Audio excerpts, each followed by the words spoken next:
Hi ಎಲ್ರಿಗೂ ನಮಸ್ಕಾರ. ಎಲ್ರು ಹೇಗಿದ್ದೀರಾ? ನಾನು ಚೆನ್ನಾಗಿದ್ದೀರಿ. ಇವತ್ತು ವ್ಲಾಗ್ ಶುರು ಮಾಡ್ತಾ ಇದ್ದೀನಿ. ಇವತ್ತಿನ ವ್ಲಾಗ್ ಏನಂತ ಅಂದರೆ, ನೀವು ನೋಡ್ತಾ ಇರ್ಬೋದು ಎಲ್ಲ ರೆಡಿಯಾಗಿದೆ. ಅಂದರೆ ಕೋಡಮ್ಮ ಜಾತ್ರೆ ಮುಗಿಸ್ಕೊಂಡು ಇವತ್ತು ಊರೊಳಗಡೆ ಎಲ್ಲ ಮನೆಗಳಿಗೂ ಕೂಡ ಮಡ್ಲಕ್ಕಿಗೆ ಅಂತ ಬರ್ತಾ ಇದ್ದಾರೆ.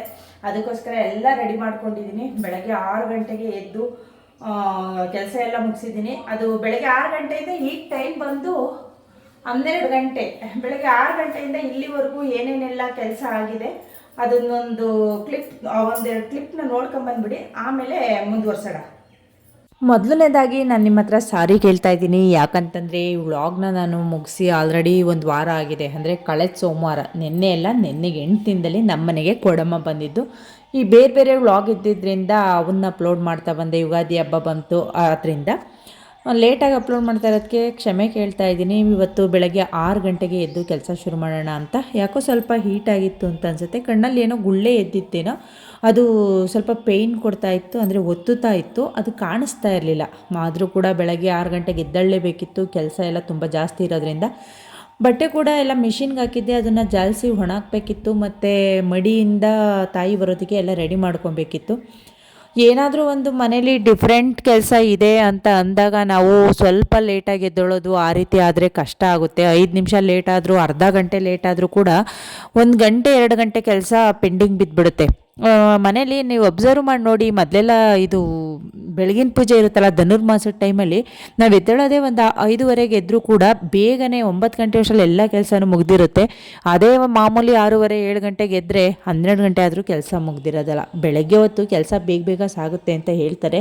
ಯಾಕಂತಂದರೆ ಫ್ರೆಶ್ ಆಗಿರುತ್ತೆ ಟೈಮು, ಮೂಡು ಎಲ್ಲ, ಅದಕ್ಕೋಸ್ಕರ ಅಂತ ಅನಿಸುತ್ತೆ. ಇವಾಗ ನಾನು ಬಟ್ಟೆನೆಲ್ಲ ಜಾಲಿಸಿ ಒಣ ಹಾಕಿ ತಾಯಿ ಬರೋದಕ್ಕೆ ಕೂರಿಸೋದಕ್ಕೆ ಅಂತ ಹೇಳಿ ಚಾಪೆ ಮತ್ತು ಒಂದು ಬಿಳಿ ಪಂಚನ ಅದು ಒಗ್ದಿರೋದೆ. ಆದರೂ ಕೂಡ ನಾವು ಯಾವಾಗಲಾದರೂ ಉಪಯೋಗಿಸಿದ್ರೆ ಆ ಡೌಟೇ ಬೇಡ ಅಂತ ಹೇಳಿ ನಾನು ಪ್ರತಿ ವರ್ಷವೂ ಕೂಡ ಅವತ್ತಿನ ದಿನ ಒಂದು ಪಂಚೆ ಮತ್ತು ಚಾಪೆನ ಮಡಿ ಮಾಡಿ ಹಾಕ್ತೀನಿ. ಅದನ್ನು ಒಣಗುತ್ತಾ ಅಂತ ಅಂದ್ಕೊಂಡ್ರೂ ಕೂಡ ಈ ಬಿಸಿಲಲ್ಲಿ ತುಂಬ, ಇನ್ನೂ ಮಧ್ಯಾಹ್ನ 1ರಿಂದ 2 ಗಂಟೆ ಆಗ್ಬೋದು ನಮ್ಮ ಮನೆ ಹತ್ರ ಬರೋದ್ರೊಳಗಡೆ, ಅಷ್ಟರಲ್ಲಿ ಒಣಗುತ್ತೆ ಅಂತ ಹೇಳಿ ಚಾಪೆ ಮತ್ತು ಒಂದು ಬಿಳಿ ಪಂಚೆನ ಒಗೆದು ಒಣ ಹಾಕ್ತಾ ಇದ್ದೀನಿ. ನಮ್ಮ ಮನೇಲಿಂದಲೆಲ್ಲ ಎಲ್ಲರ ಮನೇಲೂ ಕೂಡ ದೇವ್ರು ಬರುತ್ತೆ ಅಂತಂದರೆ ಎಲ್ಲ ಕಡೆಯೂ ಕೂಡ ದೇವ್ರಿಗೆ ಅಂದರೆ ಎಕ್ಸ್ಪೆಷಲಿ ಸ್ವಲ್ಪ ಕೇರು ಮಡಿ ಎಲ್ಲ ಜಾಸ್ತಿ ಮಾಡಲೇಬೇಕು.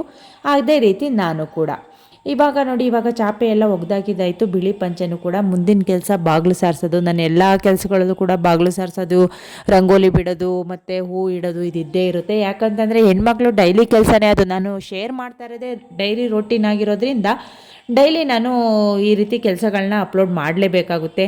ಅದರಿಂದ ನೀವೇನಾದರೂ ಬೇಜಾರು ಮಾಡ್ಕೊತಿದ್ರೆ, ಇದೇನು ಪ್ರತಿನಿತ್ಯ ಇವರು ಬಾಗಿಲು ಒರೆಸೋದು ರಂಗೋಲಿ ಬಿಡೋದು ಇದನ್ನೇ ನೋಡಬೇಕಂದ್ರೆ, ಡೈಲಿ ವ್ಲಾಗ್ಸ್ ಅಂದ್ರೇ ಹಾಗೆ ಅಲ್ವಾ? ದಯವಿಟ್ಟು ನಾನು ಮತ್ತೆ ಕೇಳ್ತಾ ಇರ್ತೀನಿ, ನನ್ನ ಯೂಟ್ಯೂಬ್ ಚಾನಲ್ಗೆ ನಿಮ್ಮ ಬೆಂಬಲ ಇರಲಿ. ಮಾತಾಡೋ ಬರದಲ್ಲಿ ಏನಾದರೂ ತಪ್ಪಾಗಿದ್ದರೆ ಕ್ಷಮೆನೂ ಕೂಡ ಇರಲಿ ಅಂತ ಹೇಳಿ. ಯಾಕಂತಂದರೆ ನಾನು ಹಿಂದಿನ ವ್ಲಾಗಲ್ಲಿ ಬೇವು ಬೆಲ್ಲ ಅಂತ ಹೇಳೋದನ್ನು ಎಳ್ಳು ಬೆಲ್ಲ ಅಂತ ಹೇಳಿದ್ದೀನಿ. ಒಂದಷ್ಟು ಜನ ಕಮೆಂಟ್ ಮಾಡಿ ನನಗೆ ಅದು ತಪ್ಪು ಅಂತ ಹೇಳಿದ್ರಿ. ಅದು ಕೂಡ ನನಗೆ ಒಳ್ಳೆಯದಾಯಿತು. ಯಾಕಂತಂದರೆ ನಾನು ಮಾತಾಡಬೇಕಾದ್ರೆ ಆ ರೀತಿ ಗಮನ ಎಲ್ಲ ಕೊಟ್ಟಿರೋದಿಲ್ಲ. ಇನ್ನು ಮುಂದೆ ನಾನು ಮಾತಾಡಬೇಕಾದ್ರೆ ಏನು ಮಾತಾಡ್ತಾ ಇದ್ದೀನಿ ಅಂತ ಸ್ವಲ್ಪ ಎಚ್ಚರ ವಹಿಸಿ ಮಾತಾಡೋದಕ್ಕೆ ಅನುಕೂಲ ಆಗುತ್ತೆ. ಅದು ಆ ರೀತಿ ಹೇಳಿರೋದಕ್ಕೆ ಕ್ಷಮೆ ಕೇಳ್ತಾ ಇದ್ದೀನಿ. ಇವಾಗ ನಾನು ಬಾಗಿಲೆಲ್ಲ ಒರೆಸಿದ್ದಾಯಿತು. ಬಾಗಿಲಿಗೆ ಅರಿಶಿನ ಕುಂಕುಮ ಇಟ್ಟು ಈಗ ಒಳಗಡೆ ಕೆಲಸಕ್ಕೆ ಹೋಗ್ತಾ ಇದ್ದೀನಿ. ಈ ಕಣ್ಣು ಬೇರೆ ಏನಕ್ಕೋ, ಈ ಕಣ್ಣು ಏನೋ ಆಗಿದೆಯೋ ಇಲ್ಲ ಏನೋ ಬಿದ್ದಿದೆಯೋ ಒತ್ತುತ್ತಾ ಇದೆ. ಮೊದಲೆಲ್ಲ ಈ ಕಣ್ಣಿಗೆ ಬೆಣ್ಣೆ ಹಾಕ್ಕೊಳ್ಳೋದು ಈ ರೀತಿ ಆದಾಗ, ಆದರೆ ರಾತ್ರಿ ಹಾಕ್ಕೊಂಡಿದ್ದೆ, ಏನೂ ವರ್ಕೌಟ್ ಆಗಿಲ್ಲ.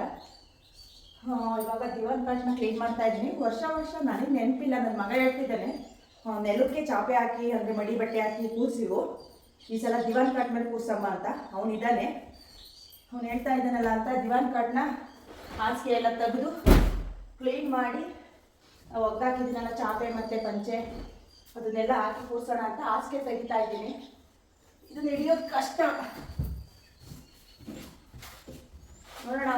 ನಾವು ಒಬ್ಬರೇ ಎತ್ತೋಣ ಅಂತ ಟ್ರೈ ಮಾಡ್ತೀನಿ. ಆಗುತ್ತೋ ಆಗಲ್ವೋ ನೋಡಿ. ಇದ್ರೆಡೆಗೆಲ್ಲ ನಾನು ಈ ರೀತಿ ಎಲ್ಲ ಇಟ್ಟಿರ್ತೀನಿ. ಕಲೆಕ್ಷನ್ಸ್ ಹೆಣ್ಮಕ್ಳು ಇಟ್ಟಿರ್ತೀವಲ್ಲ ಅದಕ್ಕೆ.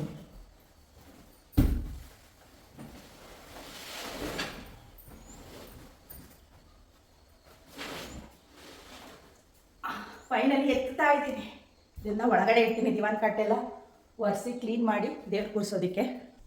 ಈ ಹಾಸಿಗೆಯಲ್ಲಿರ್ತಕ್ಕಂಥ ಬ್ಯಾಗ್ಸು ಮತ್ತು ಈ ಇನ್ವಿಟೇಷನ್ನು ಕವರ್ಗಳನ್ನ, ಈ ಥರದ ಕವರ್ಗಳನ್ನ ಎಷ್ಟೋ ಸಲ ಹುಡುಕಿರ್ತೀವಿ, ಎಷ್ಟೋ ಸಲ ಸಿಗ್ದಲೇನ ಬೈಸ್ಕೊಂಡು ಇದ್ದೀನಿ ಕೂಡ.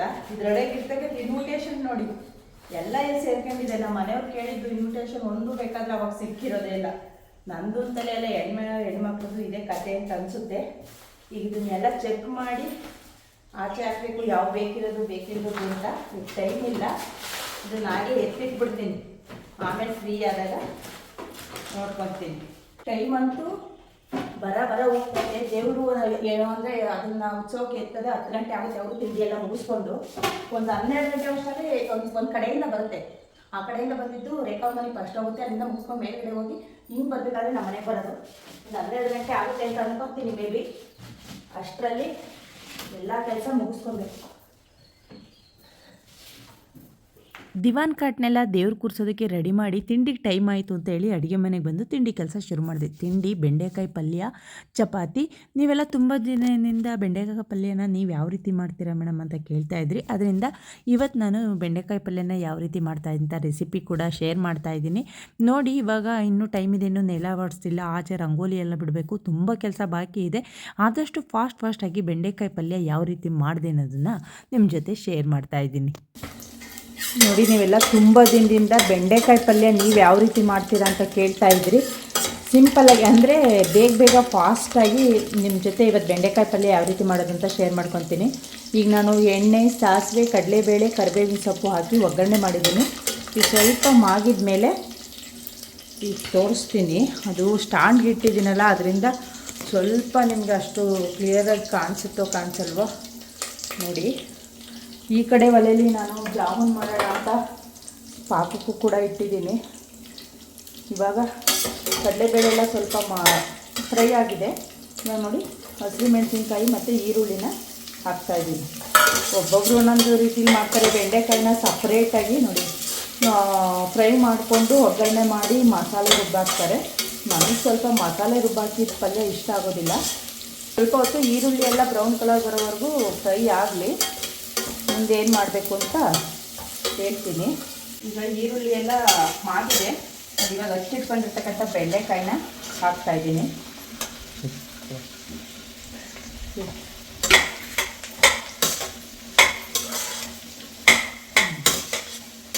ಬೆಂಡೆಕಾಯಿ ಪಲ್ಯಕ್ಕೆ ನೀರೆಲ್ಲ ಹಾಕಬಾರ್ದು. ಇದು 1 ನಿಮಿಷ ಫ್ರೈ ಆಗಿ ಇದರಲ್ಲಿರ್ತಕ್ಕಂಥ ಲೋಳೆ ಅಂತೀವಲ್ಲ, ಸ್ವಲ್ಪ ಅಂಟಂಗೆಲ್ಲ ಲೋಳೆ ಬಿಟ್ಕೊಳುತ್ತೆ. ಅಲ್ಲಿವರೆಗೂ 1 ನಿಮಿಷ ಫ್ರೈ ಮಾಡಬೇಕು. ನೋಡಿ ಈ ಥರ ಕಾಣಿಸ್ತಾಯ್ತಾ? ಹಾಂ, ಲೋಳೆ ಥರ ಕಾಣಿಸ್ತೈತೇನಮ್ಮ? ಈ ಥರ ಲೋಳೆ ಬಿಟ್ಕೊಂಡಾಗ ನಾವೀಗ ಹುಣಸೆ ಹಣ್ಣು ಹಾಕೋಣ. ಸ್ವಲ್ಪ ಜನ ಟೊಮೊಟೊನೂ ಹಾಕ್ಬೋದು. ನಮಗೆ ಹುಣಸೆ ಹಣ್ಣಿನ ಫ್ಲೇವರ್ ಇಷ್ಟ ಆಗುತ್ತೆ, ಅದಕ್ಕೋಸ್ಕರ ನಾನು ಬೆಂಡೆಕಾಯಿ ಪಲ್ಯಕ್ಕೆ ಟೊಮೊಟೊ ಇದ್ದರೂ ಹಾಕೋದಿಲ್ಲ. ಟೊಮೊಟೊ ಫ್ಲೇವರ್ ಇಷ್ಟಪಡೋರು ಟೊಮೊಟೊ ಹಣ್ಣು ಕೂಡ ಸೇರಿಸ್ಬೋದು. ಈ ರೀತಿ ಹುಣಸೆ ಹಣ್ಣನ್ನು ಹಾಕಿ ಈಗ ಮತ್ತೆ ನಾವು ಕೈಯಾಡ್ತಾ ಬೇಯಿಸಬೇಕು. ನೀರೆಲ್ಲ ಹಾಕಬಾರ್ದು. ಚಪಾತಿಗೆಲ್ಲ ಡ್ರೈ ಪಲ್ಯ ಚೆನ್ನಾಗಿರುತ್ತೆ, ಮಸಾಲೆ ಎಲ್ಲ ಜಾಸ್ತಿ ಇಷ್ಟಪಡೋದಿಲ್ಲ, ಅದಕ್ಕೋಸ್ಕರ ನೋಡಿ. ಇವಾಗ ಯಾವ ರೀತಿ ಅಲ್ಲ ಅದರಲ್ಲಿರ್ತಕ್ಕಂಥ ಲೋಳೆ ಎಲ್ಲ ಕರ್ಗೋಗುತ್ತೆ ಅನ್ನೋದು ನಿಮಗೆ ತೋರಿಸ್ತೀನಿ. ಇನ್ನೂ ಸ್ವಲ್ಪ ಜಾಸ್ತಿ ಬಿಟ್ಕೊಳುತ್ತೆ. ಇವಾಗ ಆ ಹುಣಸೆ ಹಣ್ಣು ಹಾಕಿದ ತಕ್ಷಣ ಅದ್ರಾಗಿರ್ತಕ್ಕಂಥ ಲೋಳೆ ಎಲ್ಲ ಬಿಟ್ಕೊಂಡು ಅದಾದಮೇಲೆ ಅದೆಲ್ಲ ಕ್ಲಿಯರ್ ಆಗುತ್ತೆ. ಅದನ್ನು ಕೂಡ ತೋರಿಸ್ತೀನಿ. ಇವಾಗ ಇನ್ನೊಂದು 2 ನಿಮಿಷ ಇದೇ ರೀತಿ ಕೈ ಆಡ್ತೀರ. ನಮ್ಮ ಪಾಪ ಇದು ನೋಡಿದರೆ ಏನಮ್ಮ ಹಿಂಗೆ ಬಿಟ್ಕೊಂಡೈತೆ ಅಂತಾನೆ ನೋಡಿ. ಕಾಣಿಸ್ತೈತೆನಾ? ಅದು ಹುಣಸೆ ಹಣ್ಣು ಹಾಕಿದ ತಕ್ಷಣ ಈ ರೀತಿ ಅದರಲ್ಲಿರ್ತಕ್ಕಂಥ ಎಲ್ಲ ಲೋಳೆನೂ ಈ ರೀತಿ ಬಿಟ್ಕೊಳುತ್ತೆ. ಈಗ ಇದನ್ನು ನಾವು ಕೈ ಆಡ್ತಲೇ ಕರಗಿಸ್ಬೇಕು. ಇದೆಲ್ಲ ಹೋದ್ರೇ ಚೆಂದ. ಇದು ಫುಲ್ಲು ಡ್ರೈ ಆಗೋವರೆಗೂ ನೀಟಾಗಿ, ಇದೇ ಮೇಯ್ನು ಬೆಂಡೆಕಾಯಿ ಪಲ್ಯದಲ್ಲಿ ಇರೋ ಪ್ರೊಸೀಜರು. ಇದೆಲ್ಲ ಇದ್ರೆ ನೀಟಾಗಿರೋದಿಲ್ಲ. ಇದನ್ನು ಕೈ ಆಡ್ತಾ ಕರಗಿಸ್ಬೇಕು. ಅದು ಕರಗಿದ್ಮೇಲೆ ನಿಮ್ಮ ಜೊತೆ ಶೇರ್ ಮಾಡ್ತೀನಿ. ಇವಾಗ ಹಿಂಗೆ ಲೋಳೆ ಎಲ್ಲ ಹೋಗೈತೆ ಅಲ್ಲೇನು? ಕಾಣಿಸ್ತಾಯ್ತಾ? ಈಗಳಿಪಿಡಿ ನೋಡಿ, ಈ ರೀತಿ ಬೆಂದು ಐತೆ. ಇವಾಗ ಲೋಳೆ ಎಲ್ಲ ಕ್ಲಿಯರ್ ಆಯಿತು. ಇವಾಗ ಉಪ್ಪು ಹಾಕೋಣ. ಉಪ್ಪನ್ನ ನಾನು ಆಗಲೇ ಸ್ವಲ್ಪ ಹಾಕಿದ್ದೆ, ಮರೆತುಬಿಟ್ಟು ವಿಡಿಯೋ ಮಾಡೋದನ್ನು. ಈಗ ಸ್ವಲ್ಪ ಹಾಕ್ತಾಯಿದ್ದೀನಿ. ಅಂದರೆ ಸ್ವಲ್ಪ ಹೊತ್ತಿ ಮುಂಚೆನೇ ನಿಮ್ಮ ಜೊತೆ ಶೇರ್ ಮಾಡೋಕ್ಕೂ ಮುಂಚೆನೇ ಹಾಕಿದ್ದೆ. ಈ ಹಂತದಲ್ಲಿ ಉಪ್ಪು ಹಾಕಬೇಕು. ಉಪ್ಪು ಹಾಕಿ ಇನ್ನೇನೇನೆಲ್ಲ ಹಾಕಬೇಕು ನಾನು ಮಸಾಲೆ ರುಬ್ತಾ ಇಲ್ವಲ್ಲ, ಅದರಿಂದ ತೋರಿಸ್ತೀನಿ ಏನೇನು ಹಾಕಬೇಕು ಅಂತ. ಎಲ್ಲ ಡ್ರೈ ಪೌಡ್ರುಗಳನ್ನೇ ಹಾಕೋಣ. ಏನು ಜಾಸ್ತಿ ಐಟಮ್ ಎಲ್ಲ ಹಾಕೋದಿಲ್ಲ ನಾನು. ಚಿಟಿಗೆ ಅರಿಶಿಣ,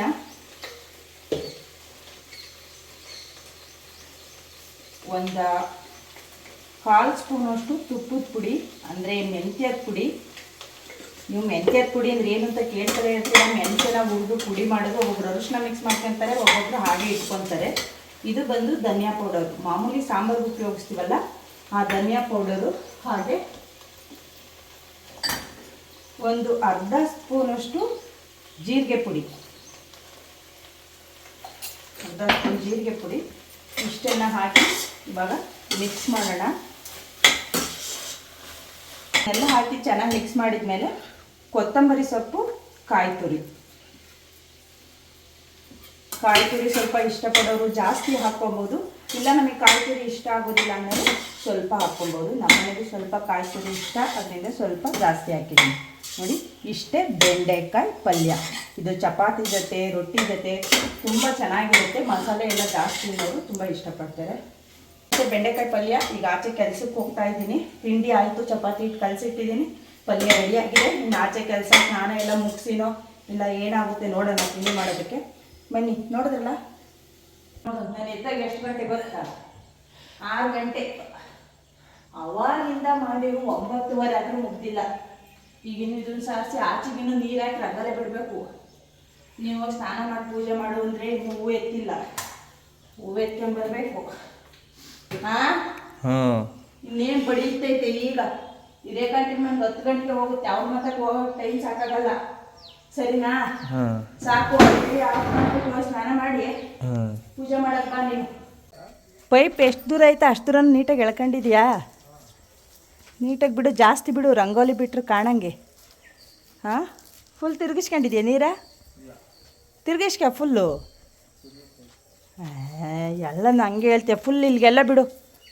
ಹಾಂ, ನನ್ನ ಮಗ ಇರೋದಕ್ಕೆ ಈ ಸಲ ಎಷ್ಟೋ ಹೆಲ್ಪ್ ಆಯಿತು ಅಂತಲೇ ಹೇಳ್ಬೋದು. ಅವ್ನು ನೀರೆಲ್ಲ ಆಚೆಗೆ ಬಿಟ್ಟ, ಹೂ ಎತ್ಕೊಂಬಂದು ಪೂಜೆ ಮಾಡ್ದ, ಈ ರೀತಿ ಎಲ್ಲ ಕೆಲಸನೂ ಕೂಡ ಹೆಲ್ಪ್ ಮಾಡ್ತಾ ಇದ್ದ. ನಾನು ಕೂಡ ರಂಗೋಲಿ ಮಾಡ್ತಾಯಿದ್ದೆ. ಮೇಯ್ನಾಗಿ ನನಗೆ ವಿಡಿಯೋ ಹಿಡಿಯೋದಕ್ಕೆ ಹೆಲ್ಪ್ ಮಾಡ್ದೆ. ನಾನೀಗ ಆ ಜಾಗದಲ್ಲಿ ರಂಗೋಲಿ ಬಿಡಬೇಕಾದ್ರೆ ವಿಡಿಯೋ ಹಿಡಿಬೇಕು ಅಂದರೆ ಸ್ಟ್ಯಾಂಡ್ಗೆ ಹಾಕಿ ನಾನು ಆಚೆ ರಂಗೋಲಿ ಬಿಡೋದ್ರೊಳಗಡೆ ಅರ್ಧ ಗಂಟೆಗೆ ಬಿಡೋದು 1 ಗಂಟೆ ಆಗ್ತಿತ್ತು. ಅವ್ನು ಇದ್ದಿದ್ದರಿಂದ ಹೆಲ್ಪ್ ಆಯಿತು.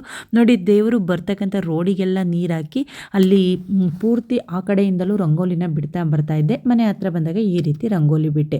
ಈಗ ಟೈಮ್ ಬಂದು 10:30 ಆಗಿತ್ತು. ಅಷ್ಟರಲ್ಲಿ ರೇಖಾ ಅವ್ರ ಮನೆ ಹತ್ರ ಇನ್ನೇನು ಒಂದು ಅರ್ಧ ಗಂಟೆಗೆ ದೇವ್ರು ಬರುತ್ತೆ ಅಂತ ಅವಳು ಕಾಲ್ ಮಾಡಿದ್ಲು. ನಾನಿನ್ನೂ ಇವಾಗ ನಮ್ಮನೆಯವ್ರಿಗೆ ತಿಂಡಿ ಕೊಟ್ಟು ಅದಾದಮೇಲೆ ನಾನು ಸ್ನಾನಕ್ಕೆ ಹೋಗಿ ಅವ್ರ ಮನೆ ಹತ್ರ ಹೋಗಿ ಬರಬೇಕು. ನಾನು ಕೂಡ ಇನ್ನೂ ತಿಂಡಿ ಮಾಡಿರಲಿಲ್ಲ. ಸ್ನಾನ ಮಾಡೋದಕ್ಕೂ ಮುಂಚೆನೇ ಮಾಡೋದು ಅದೇನು ಗೊತ್ತಾಗ್ತಿರ್ಲಿಲ್ಲ.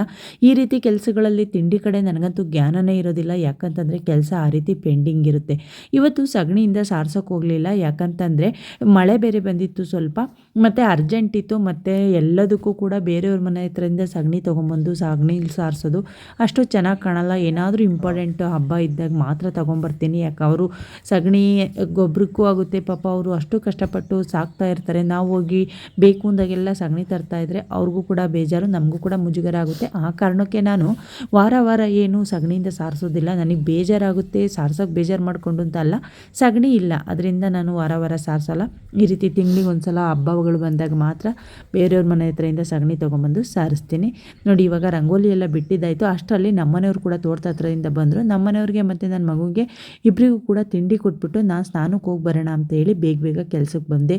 ಎಷ್ಟೇ ಬೇಗ ಎದ್ದರೂ ಕೂಡ ಇಂಥ ಟೈಮಲ್ಲಿ ಕೆಲಸ ಮಾಡ್ತಲೇ ಇರಬೇಕು. ಟೈಮ್ ಅಂತೂ ಸಾಕಾಗೋದೇ ಇಲ್ಲ ಅಂತ ಹೇಳ್ಬೋದು.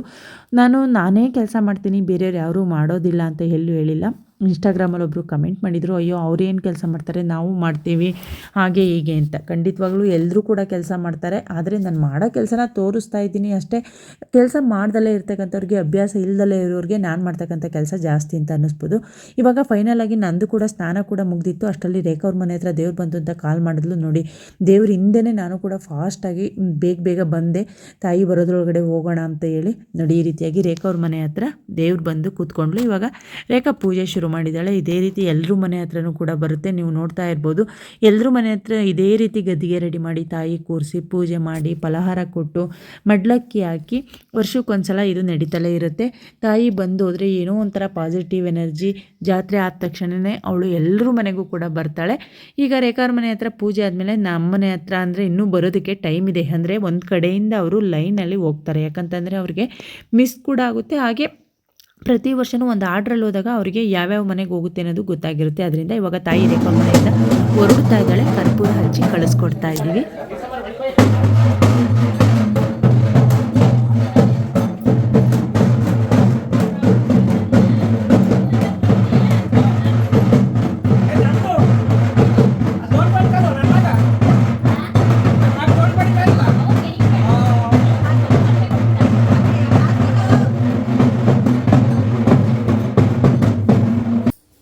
ನೀವು ಇಲ್ಲಿವರೆಗೂ ನೋಡ್ಕೊಂಬಂದಿದ್ದು ಬೆಳಿಗ್ಗೆ 6 ಗಂಟೆಯಿಂದ ಇಲ್ಲಿವರೆಗೂ ಏನೇನೆಲ್ಲ ಮಾಡಿದೆ ಅನ್ನೋದು. ಇನ್ನು ಮುಂದಕ್ಕೆ ಇನ್ನೂ ದೇವ್ರು ಬರೋದಕ್ಕೆ ಟೈಮ್ ಇದೆ.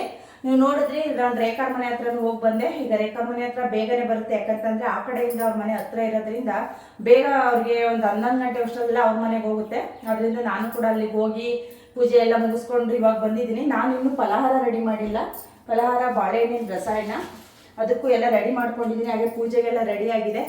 ಇನ್ನು ಮುಂದಕ್ಕೆ ನಮ್ಮ ಮನೆಗೆ ದೇವರು ಯಾವ ರೀತಿ ಬಂತು, ಎಷ್ಟೊತ್ತಿಗೆ ಬಂತು, ಯಾವ ರೀತಿ ಹೋಯಿತು ಅದನ್ನೆಲ್ಲ ಶೇರ್ ಮಾಡ್ತೀನಿ. ಅಂದರೆ ವ್ಲಾಗ್ ಶುರು ಮಾಡ್ತಾ ಇದ್ದೀನಿ. ಪ್ಲೀಸ್ ನನ್ನ ಯೂಟ್ಯೂಬ್ ಚಾನಲ್ಗೆ ಸಪೋರ್ಟ್ ಮಾಡಿ ಅಂತ ಹೇಳ್ತಾ ಬನ್ನಿ. ಕೋಡಮ್ಮನ ಜಾತ್ರೆ ವ್ಲಾಗ್ ಅಂತ ನೋಡಿದ್ರಲ್ವಾ, ಇವತ್ತು ಕೋಡಮ್ಮ ನಮ್ಮ ಮನೆಗೆ ಬಂದೋಗೋದನ್ನು ಶೇರ್ ಮಾಡ್ತೀನಿ.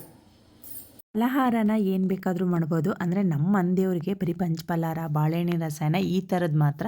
ಕೋಡಮ್ಮನಿಗೆ ಹಾಗೇನಿಲ್ಲ. ಹೆಸರು ಬೇಳೆ, ಕಡಲೆಬೇಳೆ, ಕಡಲೆಕಾಳು, ಪಂಚಫಲಾರ, ರಸಾಯನ ಈ ರೀತಿ ಯಾವುದೇ ರೀತಿ ನೈವೇದ್ಯಕ್ಕೆ ಫಲಹಾರ ಮಾಡ್ಬೋದು. ನಾನು ಬಾಳೆಹಣ್ಣಿನ ರಸಾಯನನ ರೆಡಿ ಮಾಡ್ತಾಯಿದ್ದೆ. ಅದಾದಮೇಲೆ ಗದ್ಗೆ ಕೂಡ ನನ್ನ ಮಗ ಮತ್ತು ನಮ್ಮ ಮನೆಯವರು ಸೇರಿಕೊಂಡು ಕೂರಿಸೋದಕ್ಕೆ ಗದ್ಗೆನೂ ಕೂಡ ರೆಡಿ ಮಾಡ್ತಾ ಇದ್ದಾರೆ ನೋಡಿ. ಹೋಗಮ್ಮ, ಟೈಮ್ ಆಯ್ತು, ಇಲ್ಲೇ ಬಡಿತಾ ಐತೆ.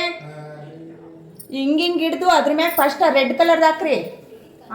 ಫಸ್ಟ್ ಚಾಪೆ, ಆಮೇಲೆ ರೆಡ್ ಕಲರು, ಆಮೇಲೆ ವೈಟ್ ಪಂಚೆ.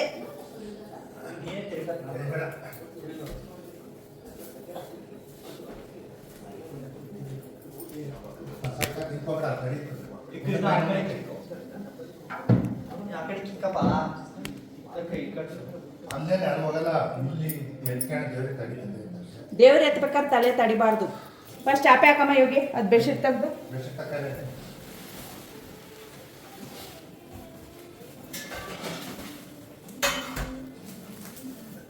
ಆ ಕಡೆಗೆ ಸರ್ ಮಾಡು.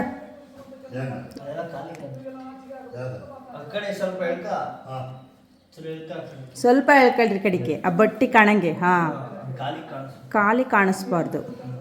ಈಗ ಅದ್ರ ಮ್ಯಾಕೆ ವೈಟ್ ಪಂಚೆ. ಏನು ಆಗಿಲ್ಲ ಹೇಳ, ಅದು ಹೋಗಲ್ಲ, ಒಗ್ದಿದ್ದೀನಿ ಈಗ.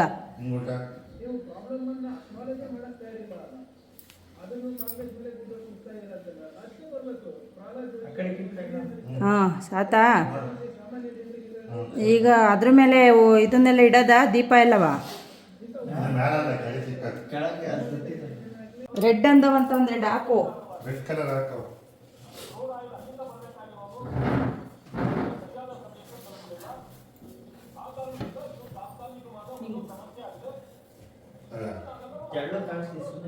ಎಳ್ಳುಗೆ ಹಾಕಿರೋದು ಹೇಳು.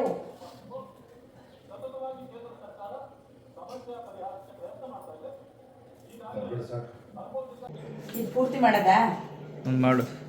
ಹೆಚ್ಚಾಗಲ್ವಾ? ಏನಾಗಲ್ಲ, ತಿನ್ಬೇಕು. ತಿಂತೀನಿ. ವೇಸ್ಟ್ ಮಾಡಿದ್ರು ಅದೇ ಕೊಡ್ತೀನಿ. ಒಂದೇ ಬೇಕಂಡು ಚೆನ್ನಾಗಿ ಮಾಡೋಳು. ಬಂದಾಗ ಮಾಡೋದ್ರೆ ಟ್ರೈ ಮಾಡ್ಬಿಡ್ತೀನಿ. ನಾನು ಟ್ರೈ ಮಾಡ್ತೀನಿ.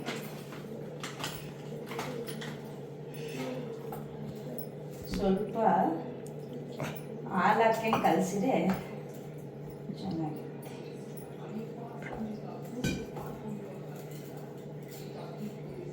ಕಲಸಬೇಕು ಜಾಮೂನ್. ಸಾಕಲ್ವಾ? ಸಾಕು. ಹಾಂ, ಕೈಗೊಂಚೂರು ತುಪ್ಪ ಸವರ್ಕೊಂಡು ಮಾಡಿದ್ರೆ ಟೇಸ್ಟು ಚೆನ್ನಾಗಿರುತ್ತೆ. ಎಲ್ಲ ಒಂದೇ ಸಮಕ್ಕೆ ಮಾಡೋದು ಗೊತ್ತಾಗಲ್ಲ. ಒಂದು ದಪ್ಪ, ಒಂದು ಸಣ್ಣ, ಒಂದು ಮೋಟ, ಈ ಥರ.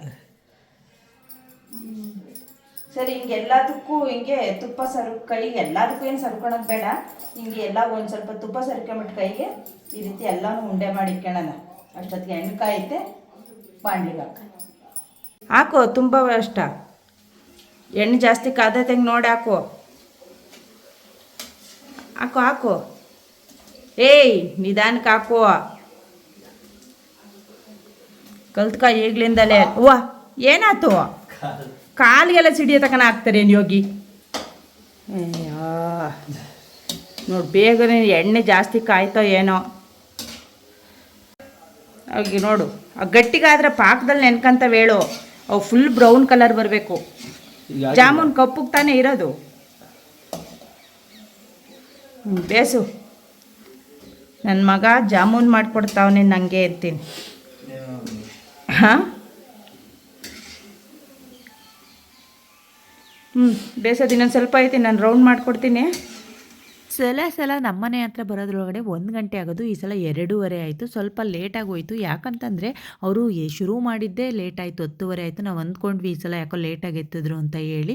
ಈಗ ನೋಡಿ, ತಾಯಿನ ಒಳಗಡೆ ಕರ್ಕೊಳೋದಕ್ಕೆ ತಾಯಿಗೆ ನೀರು ಹಾಕಿ ಆರತಿ ಮಾಡಿ ಒಳಗಡೆ ಕರ್ಕೊತಾ ಇದ್ವಿ. ರೇಖಾ ಮತ್ತು ನನ್ನ ನಾದಿನಿ ಇಬ್ಬರು ಕೂಡ ಬಂದಿದ್ದರು. ಹೀಗೆ ಇರುತ್ತೆ, ನನ್ನ ನಾದಿನ ಮನೆ ಹತ್ರ ಹೋಗೋದು, ರೇಖಾ ಅವ್ರ ಮನೆ ಹತ್ರ ಹೋಗೋದು, ಅವ್ರು ಬರೋದು, ಇದೆಲ್ಲ ಒಂಥರ ಚಂದ. ಇವಾಗ ನಾನು ರೇಖಾ ಸೇರಿಕೊಂಡು ಆರತಿ ಮಾಡಿದ್ವಿ.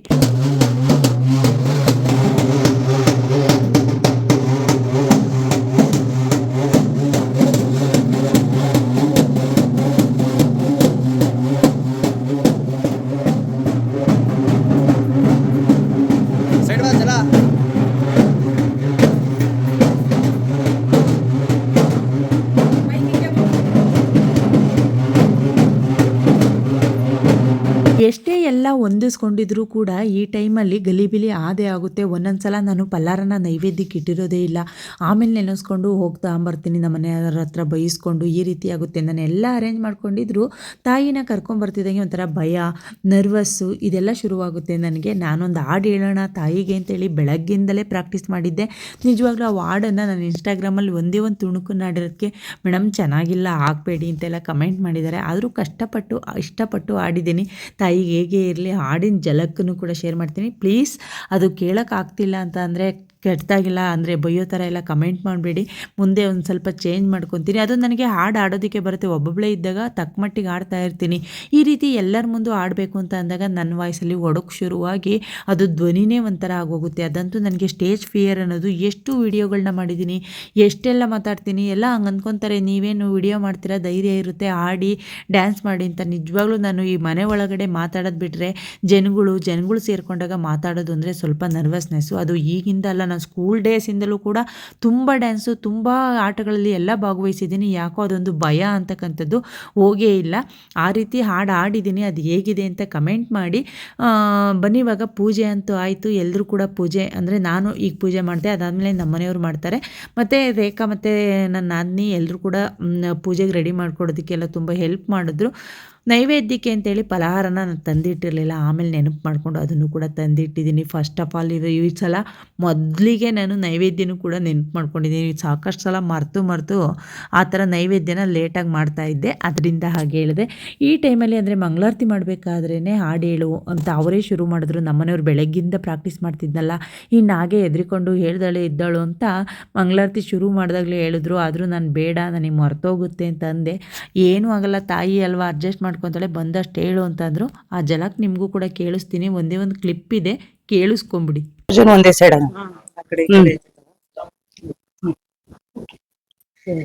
ಈಗ ಅವ್ರ ಪೂಜೆ ಶುರು ಮಾಡು ಈಗ ಮಾಡ್ತು ಗೊತ್ತಲ್ಲ.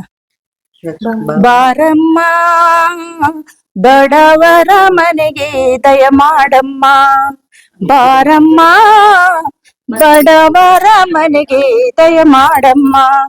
ತಾಯಿ ಮಹತಾಯಿ, ತಾಯಿ ಜಗದಾಯಿ, ಬಾರಮ್ಮ ಧನವಾಗಿ ಧಾನ್ಯವಾಗಿ ಬಾರಮ್ಮ.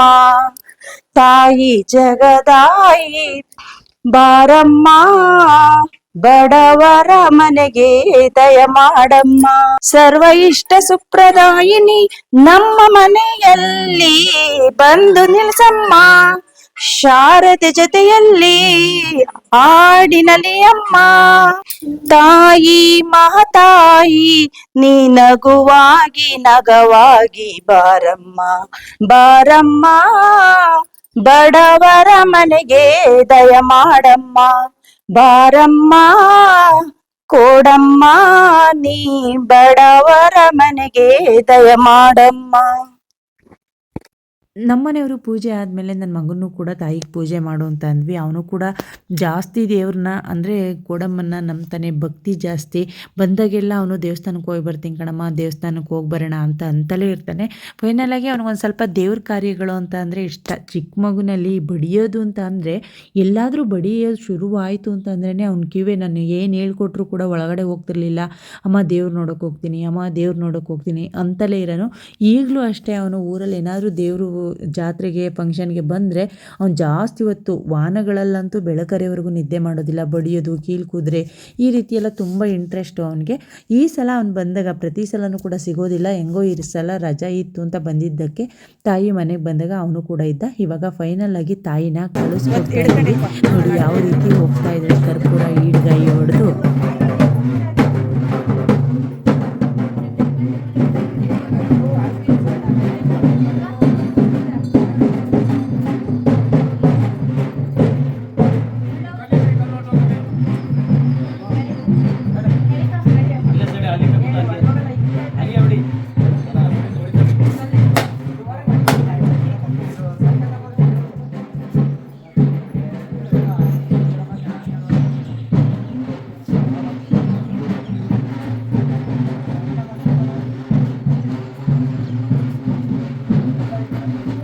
ನಡೀರಿ ನಮ್ಮ ತಕೋನ. ನಮ್ಮ ಮನೆ ಹತ್ರದಿಂದ ತಾಯಿ ಹೊರಟ ಮೇಲೆ ಇನ್ನೊಂದು 2-3 ಮನೆ ಮುಗಿದ್ರೆ ನಮ್ಮ ನಾದಿನಿಯ ಮನೆ ಹತ್ರ ಹೋಗೋದಿತ್ತು. ಅದರಿಂದ ನಾನು ಕೂಡ ನಮ್ಮ ನಾದಿನಿಯ ಮನೆ ಹತ್ರ ಬಂದ್ವಿ. ರೇಖಾ ಕೂಡ ನಮ್ಮ ಮನೆ ಹತ್ರನೇ ಇದ್ದಿದ್ದರಿಂದ ರೇಖಾ ಮತ್ತು ರಿಶು ಎಕ್ಸಾಮ್ಗೆ ಹೋಗಿದ್ದ. ಅವನು ಕೂಡ ಈಗ ಅಂದರೆ ನಮ್ಮ ನಾದಿನಿಯ ಮನೆ ಹತ್ರ ದೇವ್ರು ಬಂದಾಗ ಅವ್ನ ವ್ಯಾನು ಕೂಡ ಬಂತು. ಅವನಿಗೆ ಅವ್ರ ಮನೇಲೂ ಕೂಡ ದೇವ್ರು ಸಿಕ್ಕಿರಲಿಲ್ಲ, ನಮ್ಮ ಮನೇಲೂ ಸಿಗಲಿಲ್ಲ. ಇಲ್ಲಿ ನಮ್ಮ ನಾದಿನಿಯ ಮನೆ ಹತ್ರನೇ ಬಾ, ಅಲ್ಲೇ ಕರ್ಪೂರ ಕೈ ಮುಗಿದು ಮಂಗಳಾರತಿ ತಗೋ ಅಂತ ಅಂದ್ವಿ. ರಿಶು ಕೂಡ ಅಲ್ಲಿಗೆ ಬಂದು ಮಂಗಳಾರತಿ ತಗೊಳೋದಕ್ಕೆ ಅಂತ ಹೇಳಿ ಕೈ ಕಾಲು ತೊಳ್ಕೊಂಡು ಬರ್ತಾ ಇದ್ದ. ಹೀಗಿತ್ತು ನಮ್ಮನೆಗೆ ಕೋಡಮ್ಮ ಬಂದೋಗಿದ್ದ ರೀತಿ. ಇದು ಯಾವ ರೀತಿ ಅನ್ನಿಸ್ತು ವ್ಲಾಗ್ ಅಂತ ಕಮೆಂಟ್ ಮಾಡಿ. ಸದ್ಯಕ್ಕೆ ವ್ಲಾಗು ಎಂಡಿಗೆ ಬಂದಿದೆ. ಇಲ್ಲಿಗೆ ಏನಂತೀರಾ? ಬನ್ನಿ, ಇಲ್ಲಿ ನಮ್ಮ ನಾದಿನಿಯ ಮನೆಯಲ್ಲಿ ಫಲಹಾರ ಹಾಗೆ ಆರತಿ ಕೂಡ ಮಾಡಿದರು. ಅದನ್ನೆಲ್ಲ ಮುಗಿಸ್ಕೊಂಡು ಮನೆ ಹತ್ರ ಹೋಗಿ ವ್ಲಾಗ್ನ ಈ ರೀತಿಯಾಗಿ ಎಂಡ್ ಮಾಡ್ತಾಯಿದ್ದೀನಿ. ನಮ್ಮೂರಲ್ಲಂತೂ ಇನ್ನೂ 1 ವಾರ ಕೋಡಮ್ಮ ಸುತ್ತಾಡ್ತಲೇ ಇರ್ತಾಳೆ. ಆ ಬಡಿಯೋ ಸೌಂಡು, ತಾಯಿ ಬಂದ್ಲು ಅನ್ನೋ ಪಾಸಿಟಿವ್ ಎನರ್ಜಿ ಅಂತೂ ಖಂಡಿತವಾಗ್ಲೂ ಇರುತ್ತೆ. ಹಳ್ಳಾಗುತ್ತೆ ಎಣ್ಣೆ ಖಾಲಿ ಆಗೋವರೆಗೂ ಉರಿಲಿ. ನೋಡಿದ್ರಲ್ಲ ಫ್ರೆಂಡ್ಸ್, ನಮ್ಮ ಮನೆಗೆ ಕೋಡಮ್ಮ ಬಂದೋಗಿದ್ದು ಹೇಗೆ ಅನ್ನಿಸ್ತು ಈ ವ್ಲಾಗು, ಅದ್ರ ಬಗ್ಗೆ ನೀವು ಕಮೆಂಟ್ ಮಾಡಿ. ಸದ್ಯಕ್ಕೆ ಈ ವ್ಲಾಗ್ನ ಇಲ್ಲಿಗೆ ಎಂಡ್ ಮಾಡ್ತಾ ಇದ್ದೀನಿ. ಮತ್ತೆ ಇನ್ನೊಂದು ವ್ಲಾಗಲ್ಲಿ ಸಿಗ್ತೀನಿ. ಅಲ್ಲಿವರೆಗೂ ಸಿ ಯು. ನಗ್ತಾ ಇರಿ, ನಗಿಸ್ತಾ ಇರಿ, ಜೀವನನ ಬಂದಿದ್ದ ರೀತಿ ಸಾಗಿಸ್ತಾ ಇರಿ. ಹಾಗೆ ನನ್ನ ಯೂಟ್ಯೂಬ್ ಚಾನಲ್ಗೆ ನೀವು ಸಪೋರ್ಟ್ ಮಾಡ್ತಾ ಇರಿ. ಬಾಯ್.